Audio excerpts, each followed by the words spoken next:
Okay, we're on episode 6 of Ready to Love, and it looks like we're gonna have to wait a little longer to find out what happened from this one, because it didn't say next week, it said later this summer. So the last time they did one of these hiatuses that I remember was, well, obviously in between the shows, but I think one of the DC seasons had like a month in between, before they aired. They had like a break in between the seasons, which is crazy because you're gonna make us wait all this time for Philly to even drop, and then you only gonna give us 6 episodes. Whatever. But okay, so last week we had a cliffhanger, and Rocky, Sahara, and Coley were on the chopping block. Okay, so Rocky and Coley ended up getting sent home. Out of the 3, I think they got that right, because I feel like Sahara is being herself, and she is, really trying to be genuine. And it just matters if anybody is going to be her flavor, okay? It does suck that she is in the bottom, but I feel like this one is her fault because she totally wasted her one-on-one date with Fritz. She already knew she didn't like Fritz, so she should have gotten to know one of the other men a little bit better, because Cam seems to be the only one on her line right now, okay? But then Sahara also said that Fritz gonna send her a text trying to see if he got her vote this week. Boy, if you don't get out of here. So Sahara was about to go home last week, and then this week she was also on the bottom, and she was about to go home, and she went on both of those dates that could have possibly sent her home with Cam, okay? That was kind of interesting that they sent her on that same date, but I guess he would have been the person to deliver the news, because she probably would have cussed any of them other dudes out. Now, she was pissed, of course, right? She was pissed, but like I said, she wasted her time taking Fritz out on a date when she should have been connected with somebody else, but she was pissed. Cam was trying to calm her down, trying to tell her that, don't alienate the last person that you have, or the only person that you have that's on your side or whatever. And she was just pissed, and she didn't want to talk anymore, which I feel like this is a moment for her to self-reflect, right? Because if he is the only person, like, you got to stop and think, okay, let me not take it out on him, right? And so she kind of handled that in a hot-headed way, and Cam was not feeling that, right? And I mean, that is kind of what she needs, one of the things she needs to pay attention to, because it's not his fault. He was in that joint fighting for you, girl. So, I feel like she should have just said, okay, well, let me enjoy this date. We're here. What can you salvage with Cam right now, right? That's how she should have looked at it. But she was like, I'm out. I don't even want to talk no more. Yada, yada. Okay. And now from how he was looking, he was a little bit irritated. Okay. Because she wasn't trying to hear anything he was saying. Now, the ladies had the power this week. All right. So they were supposed to take out their second options, their number 2s. All right. And so we're starting with Deanna and Hussein. That conversation looked a little bit, I won't even say tense, but it definitely was obvious that they were not feeling each other. He was trying to tell her that, she was like, I'm not a phone person like that. I don't be texting all day. And he was like, well, you got to kind of have some time for your person.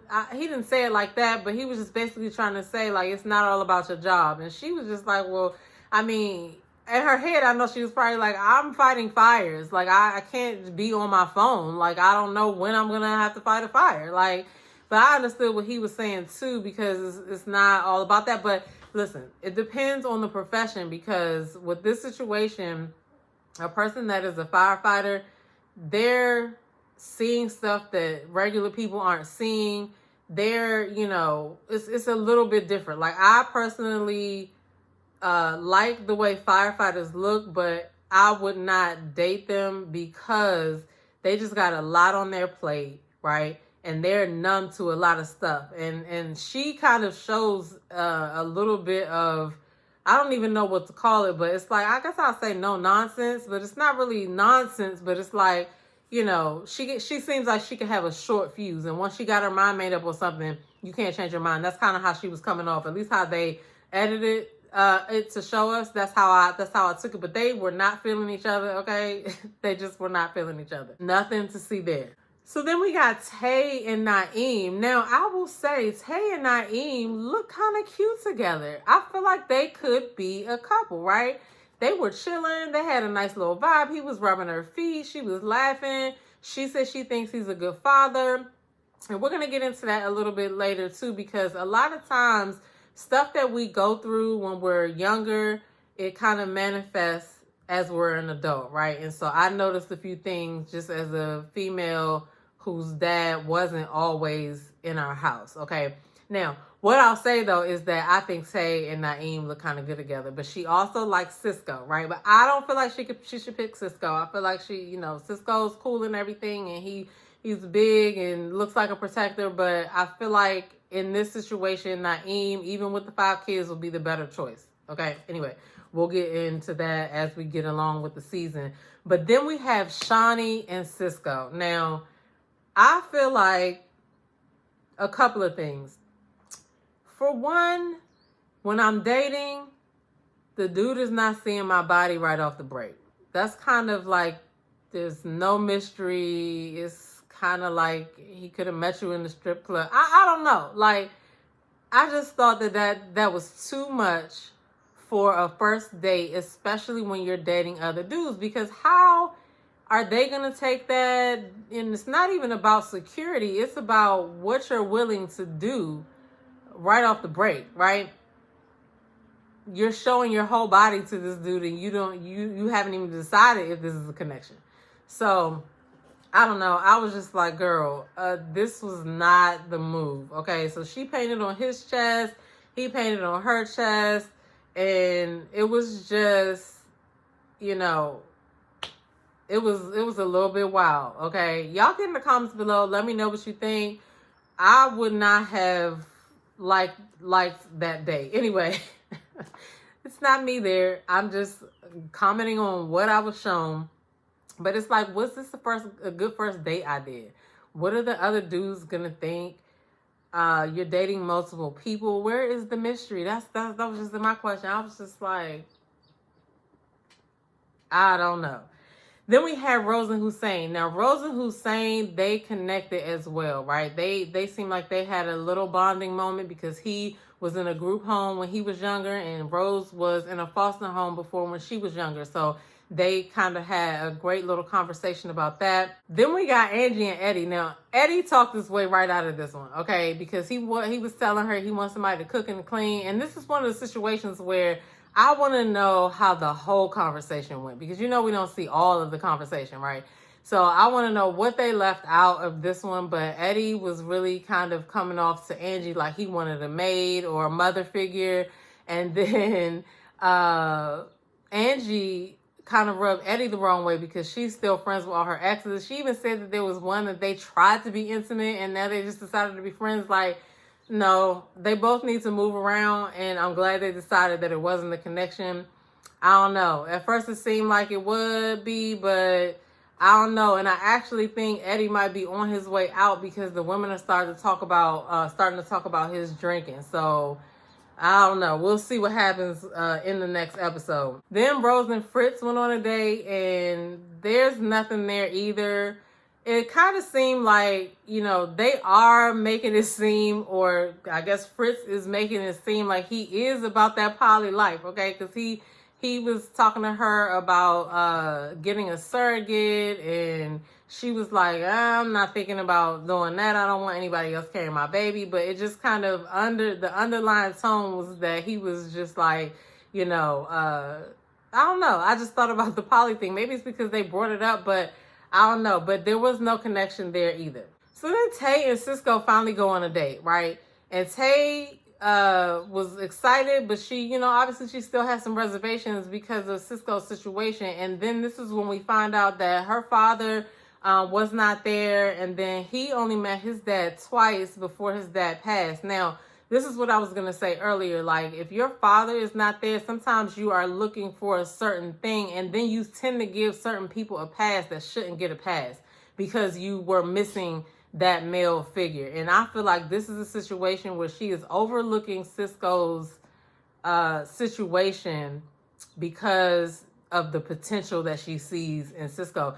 And you cannot date for potential. Like, the potential is something that you see. It doesn't necessarily mean the other person sees it for themselves. So it's like when you're dating somebody, you got to kind of look at it like, if nothing changes, will I be all right? Like, you can't date on the hope that, oh, it's going to get better. Like, if it's like this right now, you by yourself, I need to see. Anyway, I think that she should just let him go. What sealed it for me was the fact that he didn't say anything to her about that date, and he felt like he should have. That was a red flag for me too. Cisco is just striking all the way out for me. You know what I'm saying? Because what the downfall was is that she now had to hear about it in the ladies' lounge from the girl.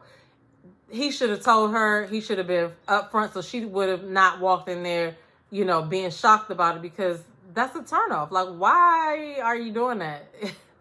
And if you did it, just be honest. I don't know. So it seemed like she was getting over it because they kissed at the end and she was all excited. And I just feel like she should not pick him. She should, but it's only the 6th episode. We'll see what happens because they still got to have the getaway and everything. So, a lot of stuff happens at that. We shall see. So then we go to the ladies' lounge. And like I said, Shawnice, she exposed the fact that, first of all, it was a lot of tension in the ladies' lounge because, Deanna likes Eddie. Don't nobody like Eddie. Shawnee likes Fritz. Don't nobody like Fritz. You know what I'm saying? Like, it was just, they were all kind of butting heads at one point. And then Sahara was trying to explain certain things about Fritz. And they were really coming at her or whatever. And I was like, yo, when they watch this back, they're going to be feeling crazy because she's not lying. You know what I'm saying? But at the same time, I could see how they would think, oh, I can't really believe or take her word from it because that was her experience.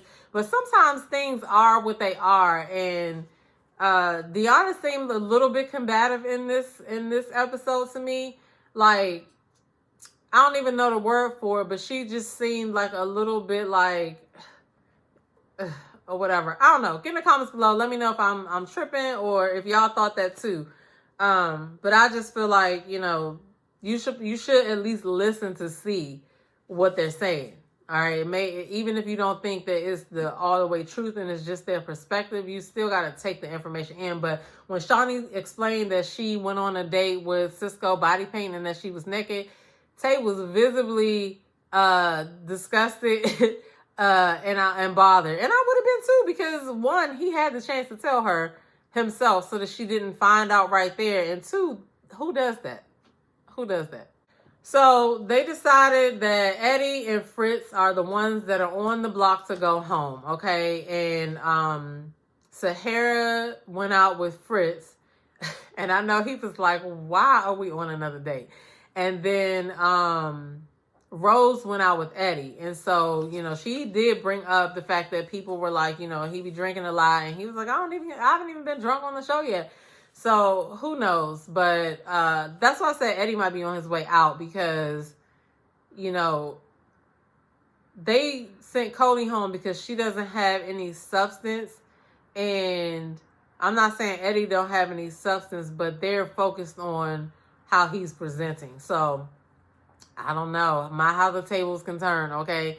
But we'll see what happens because we have another fucking cliffhanger, guys. And like I said, I don't think it's coming back until the summer, but at least we do have the Never Ever Mets to look forward to, and there's some other shows, and obviously Somebody's Son starts on the 12th as well. So get in the comments below. Let me know what y'all thought about this episode. I don't know. I think that at this point, I usually put up a graphic of who went home, who got the red flag of the week award, but I'm not going to do this week because one, we don't know who's going home, right? And two, it's a lot of red flags this week. So I'm not even going to list those, but I will say who I think would make good couples at this point. I like Tay and Naeem together. We didn't see any of Khalil this episode or Jay or Kiera, right? As far as dates was concerned, I don't remember seeing them. But the couples, I think, okay, Tay and Naeem. I think Rose and Hussein make a good little match. I would like to see Cam and Sahara together. Because I don't put Rose with Hussein. You know what I'm saying? So Khalil, I would like to see him find love because I feel like he's a genuine guy. Other than that, I don't know who Kiara is gonna end up with, because I feel like she gonna get into it based on the previews with Jay and his boundary setting or whatever. So I don't know how this is gonna end. We shall see, but I'm interested to know what you guys think. Get in the comments below.